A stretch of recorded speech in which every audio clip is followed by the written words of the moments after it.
In this project, we'll go ahead and build a meeting notes database together. This is a simple and powerful way to start understanding databases. Using a database for meeting notes is a great way to keep everything in one place and keep it organized.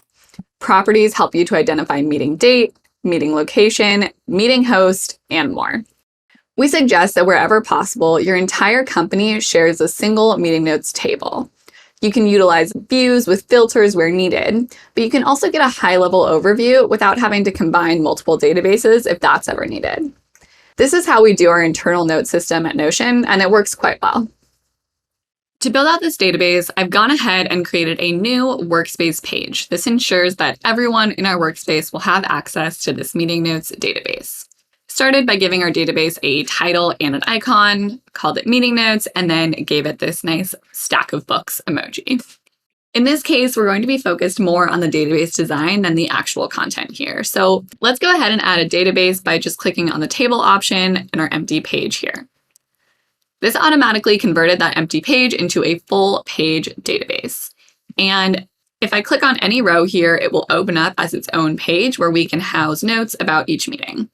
The general idea here is that each row will be a meeting, and each column will include properties that we can sort and filter these meetings by. We can start by just adding some fictitious meetings to work with here. So maybe Engineering Weekly, All Hands, and a Design Sync. Next, we need to decide what properties we want to add. These are the things that will be available to categorize each meeting within the company and are how we'll be able to sort, filter, group, and otherwise organize our notes.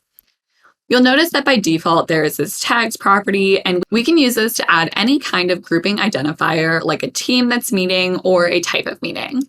We'll go ahead and rename this column to team, and then add options like engineering, everyone, and design. You'll notice that I can include multiple tags in each row if I want to, and if I accidentally put something in the wrong place, I can just remove it and then add it in a new row. When it comes to adding other properties, we'll use this plus sign button on the right-hand side. Remember that, again, this is a database, so under the hood, it needs to know what type of data to expect. Let's say we want to know the meeting date. We'll go ahead and select the property type of date. If we wanted to know the meeting attendees, we could do the same thing, adding a new column and selecting the property type of person. This way, the database knows what it's expecting. So when I click on meeting date, it's looking for a date of some kind. And here, it's looking for information about people. To finalize our table, we can add some auto-calculating properties. So if I go to add a new property and scroll down to the advanced section, I'll find things like created time, created by, last edited time, and last edited by.